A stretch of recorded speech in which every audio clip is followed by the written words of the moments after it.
Bienvenue, benvenuti, and welcome to Expatriotical, the podcast for expats, travelers, and other adventurous souls. I'm Chandra, and after living as an expat with my husband and 4 children in 2 different countries for almost 6 years, I've learned the arts of pivoting during pitfalls, traveling tastefully for less, and soaking in amazing new cultures without losing your own. Join me as we dive into the joys and challenges of travel and the expat life every episode. Welcome to episode 3, everybody. This episode is titled Have Time, Will Travel, or Traveling Tastefully Part 1. The Part 1 bit is because I really hope to do more of these. I feel like the first 2 episodes of Expatriotical were foundational, and maybe last week's episode was a bit on the heavier side, so I wanted to jump into something that I say in the intro of the podcast, which is to talk about traveling tastefully. For a lot of us, I think that's one of the reasons we get into this whole gig is the opportunity to see another part of the world or other parts of the world that we may not have had a chance to see otherwise. And I was thinking about traveling tastefully, and there's so much that I can share, but I titled this episode, Have Time, Will Travel, because an interesting thing about living in France, and I only really truly understood it this past fall when I was talking to our family eye doctor when we were getting ready for the Toussaint vacation here. Toussaint, which means All Saints. In France, they call holiday breaks vacances, so the Toussaint vacances. And I was kind of lamenting to the doctor about how it's a lot to have all the kids home or at home so often. And he also has children. And he was saying that, yeah, they have a lot of breaks here in France and they go to school for 6 weeks and then they're off for 2 weeks. And I said, really? It's that often? And he said, yes, and especially for working parents, it can be quite a challenge to find a place for your children to go because not all companies just give you time off when your kids are off from school. This is something you may not think about when you're moving, which is adjusting to a different school schedule. Granted, my kids go to an international school, so that guideline of 6 weeks in, 2 weeks out is not followed strictly, and they have the flexibility to augment those holidays a little bit. For example, we don't get the entire Toussaint holiday break, but we get 10 days of it, and then the extra 3 days are tacked on in November so that we can have a Thanksgiving break, since the school that my children go to was originally co-founded by an American woman. That means you need to be creative during extra holiday breaks. I was just talking to my friend Mallory, who recently moved to Dubai from Paris and whom I met when we were both living in Italy.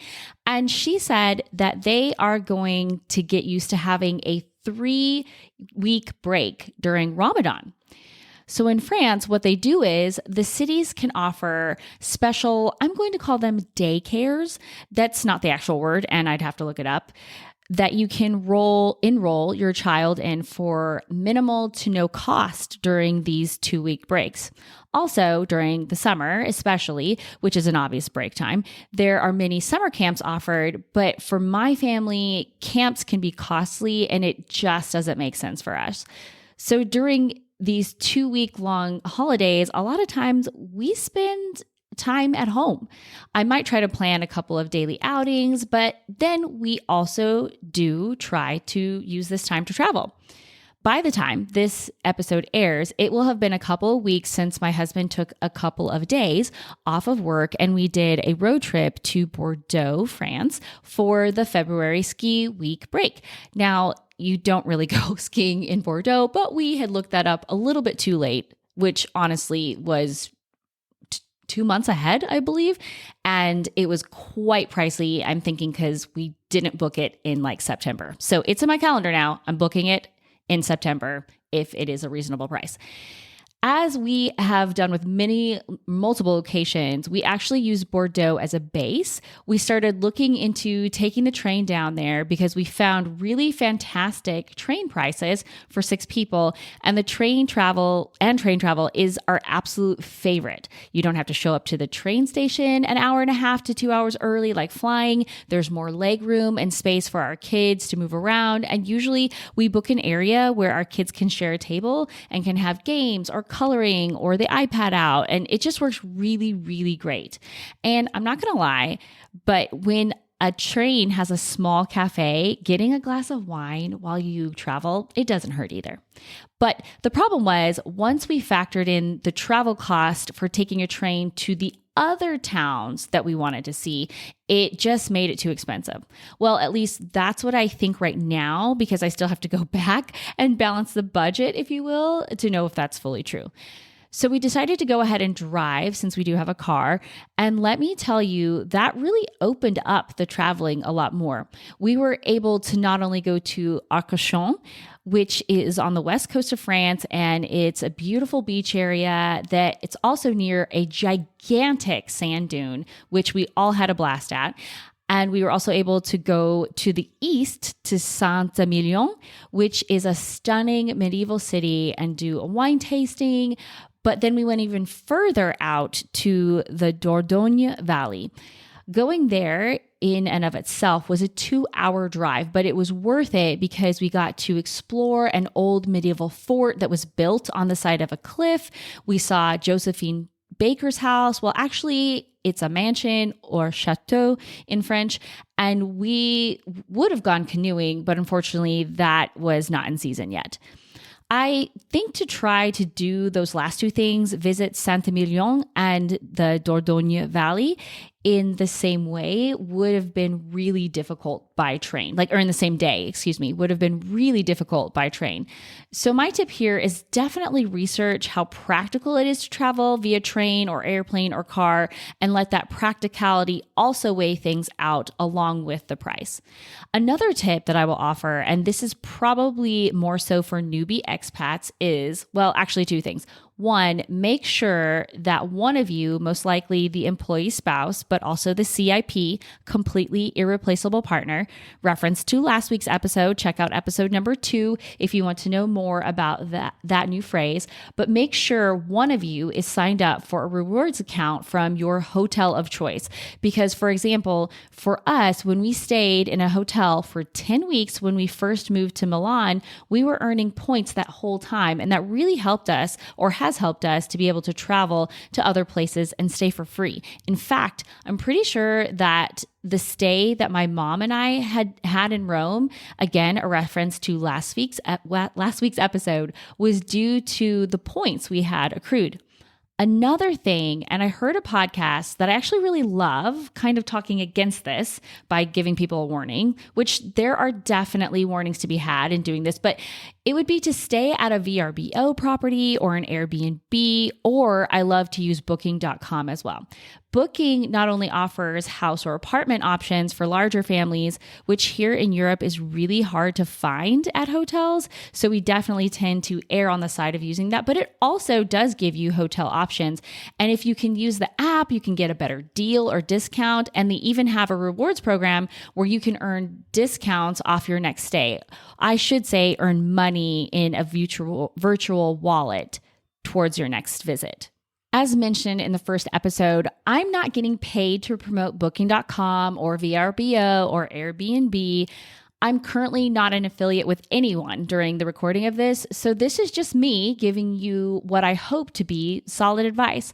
A very specific recommendation that I'm going to give will be in my Shan Select, so make sure you keep listening, because I will share a very great hotel that we have found and have stayed at now 3 times in 3 different cities and have really loved it for our family.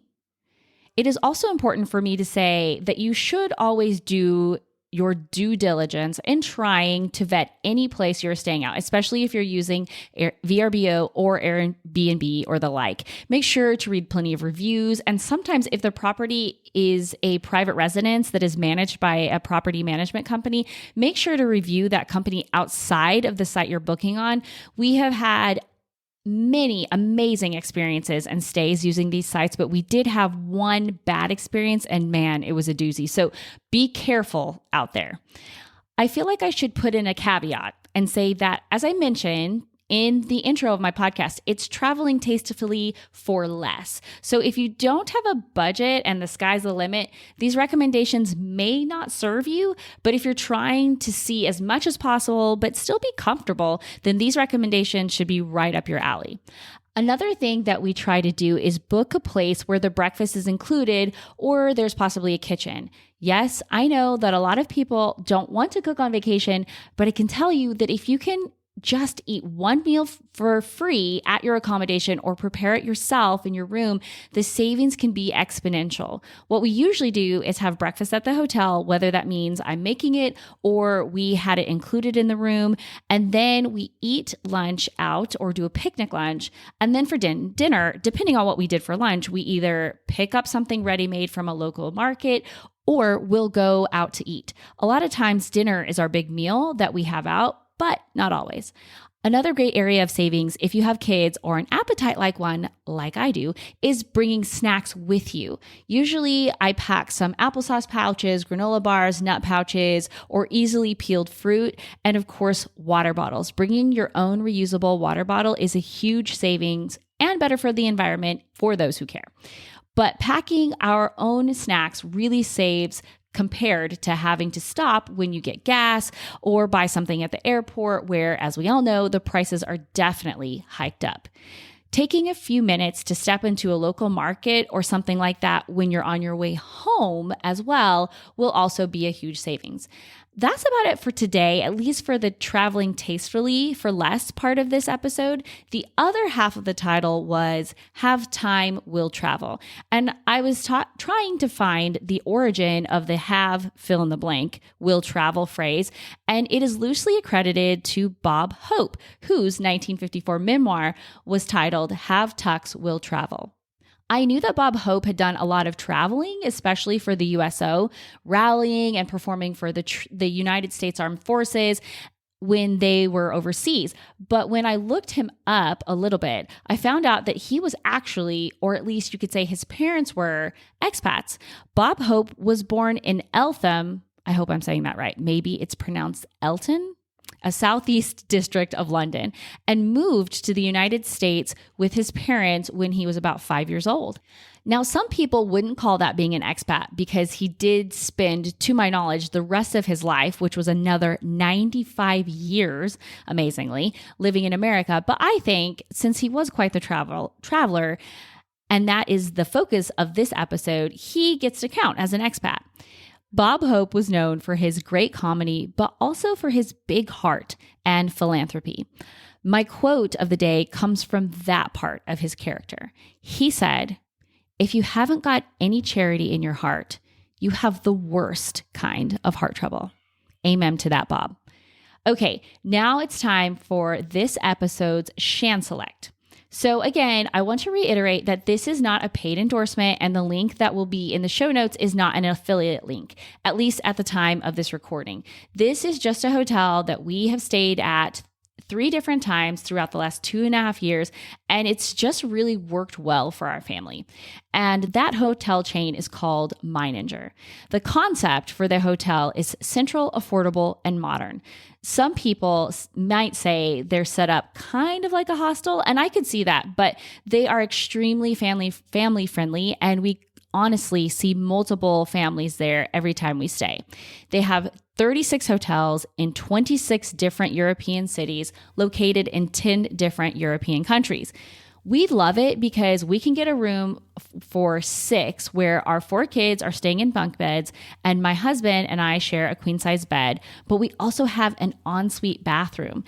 They offer breakfast for about €12 per adult, and children 8 years old and under are free, and children up to about the age of 16 or 18, sorry, I'm not sure the exact age of that, are half price. They usually have a bar area, a small cafe, washing machines and dryers if you need them, games and a child play area, and a guest kitchen, which is a shared space, but for the first time, I used this area in Bordeaux, and it was awesome. It was kept clean, easy to use, and was so convenient for my family after a long day of sightseeing where we were tired and didn't feel like sitting with the kids at another restaurant. We first stayed at a Meininger hotel on our first visit to Paris in November of 2021 before we knew we were actually moving here, and it was one of the few hotels that offered the availability for all of us to be in the same room. It saved us a fortune not having to buy 3 separate rooms, as that was what we experienced when we were staying in a hotel during our relocation just 7 months later. And let me tell you, that cost Chris's employer a pretty penny. We also stayed in a Meininger in Switzerland last summer with one of Chris's sisters, her husband, and their 4 kiddos, and having pizza there after getting off of a train at the end of the evening was fantastic. Our stay this time in Bordeaux for 3 nights cost us all in only $369 plus a small city tax added later. It felt like an absolute steal. And because Meininger hotels are located in the city, they are usually well connected to public transportation. This time we were right by the city train station and multiple tram and bus stops. So that's it for this episode. I hope that you have gained some insight or at least a tiny helpful bit for your future travels. And now I would love to do something different. If you have any fun travel bits to share, will you DM me on Instagram? I would love to get a collection of them and share them in a future episode and give you a shout out when I share yours. While you're there, if you haven't followed me on Instagram, that would be amazing. And since you're here in your podcast app, if you haven't followed me here, that would be even greater. And I would really, really appreciate it if you could take a moment to give me a rating or a kind review. My understanding is that the more reviews I have and the higher rating I have, then Expatriotical gets boosted in the algorithm and other people can find us here more easily. And that would just be great so that I can help lots more people. Thank you for letting me join you today on your journey. I don't take this for granted that you are spending a good 20 minutes or so of your precious and valuable time listening to me and hopefully gaining insight and wisdom and hope, and I really appreciate it. I'll meet you here next week with another new episode, but until then, this is Chandra reminding you to live and travel in the know with Expatriotical.